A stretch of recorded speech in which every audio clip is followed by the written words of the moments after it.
Hello, I'm Dr. Gary, and I'd like to talk to you about emotion, human emotion. So, humans express emotion. That's what we do. We're on this earth to express ourselves, right? Well, emotion inevitably has to do with everything. How we respond emotionally determines whether or not we are going to be okay with the outcome of what we go through or not. So here's the deal.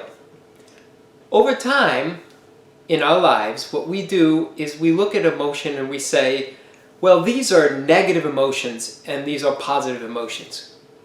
But I'm here to tell you today that there is no such thing as a quote-unquote negative emotion or positive emotion.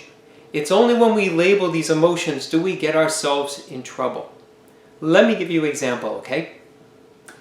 Happiness, joy. Would you say that happiness and joy are positive emotions? Then what do we have left? Sadness, right? Would we say that sadness is a negative emotion? Most of us would, right? But in actuality, sadness and joy both have their place. When we are sad, it gives us the ability to understand what sadness is, to understand when other people are sad, so that we can feel what it's like to be on the other side of joy. Now let's talk about joy. Is joy always a great emotion? Well, not really, because joy can lead to anxiety. Actually, anxiety is nothing but joy on steroids. Physiologically, anxiety and joy are very, very similar.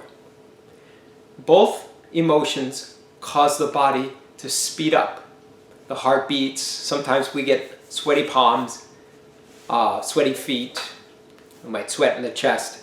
These emotions are very similar and they can create the same symptoms. One is just a little bit more intense than the other.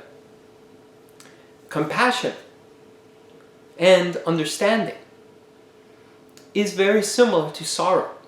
It's very hard to understand other people, without understanding sorrow. Sorrow is the basis for love. Each emotion has its place. And those of us who try so hard to stay happy and avoid sorrow are losing out, because sorrow and joy, sorrow and happiness can be in the same place. And as a matter of fact, if happiness is surrounded by sorrow, it is true sorrow, okay? Happiness is not always escaping, being away from the things that make us sad. Sometimes if we're surrounded by sadness, but something happy happens, then we can really, really, truly feel what it's like to be joyful. Like feeling better after being sick for a long time, or hearing that a loved one has finally started to feel better, or that they've overcome something seriously difficult in their life. To be human, we need to express all of our emotions. We need to understand them all. Emotions also have energy. Each emotion will help bring blood flow and energy to different parts of the body. I know that sounds really interesting and maybe a bit unusual, right? Well, let's talk about this. So let's take a look at these basic 4 emotions. Now, we all experience a ton of emotions, you know. There's so many different ways to express how we feel. But if we break all the emotions that we can feel down, there's really not that many of them.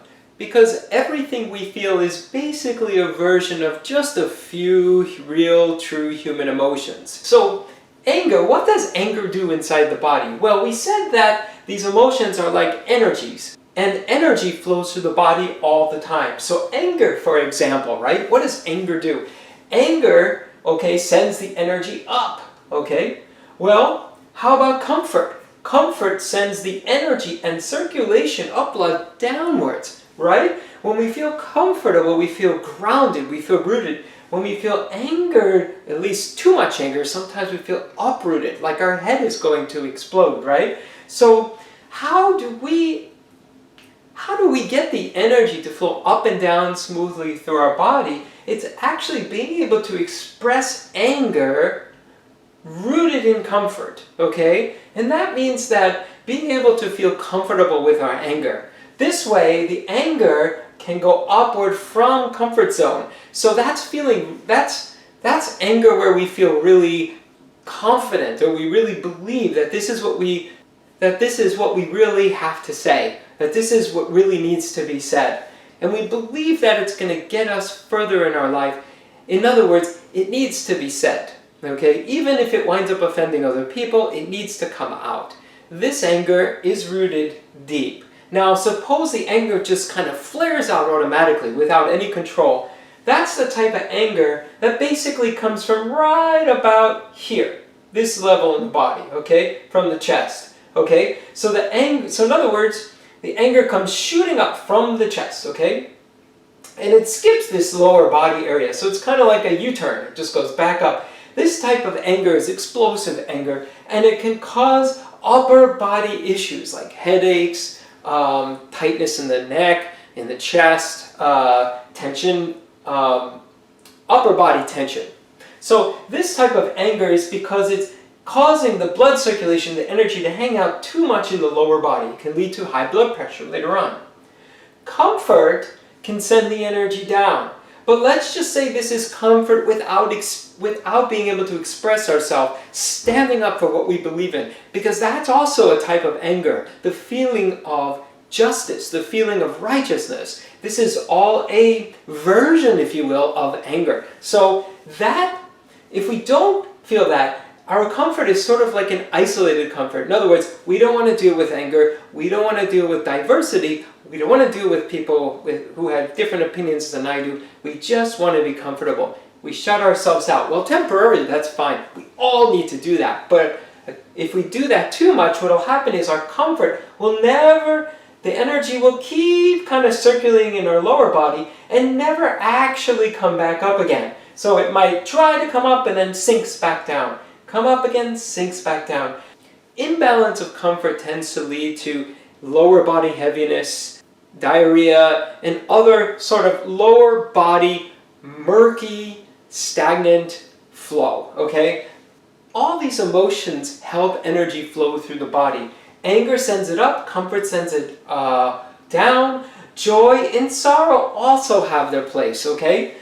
So joy can send the energy up when we're feeling good, and lack of joy pushes it down, okay? Sorrow, the same thing. If sorrow has direction, it's going to push the energy up and the blood flow up. If it doesn't, it turns to depression and it will sink the energy down. So ideally, we want to experience these emotions to help the energy flow through our body.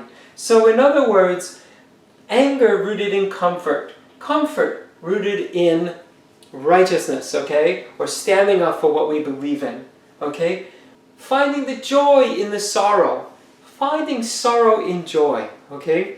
So what that means is basically that no matter how sad we are, there's always room for joy if we just let it in.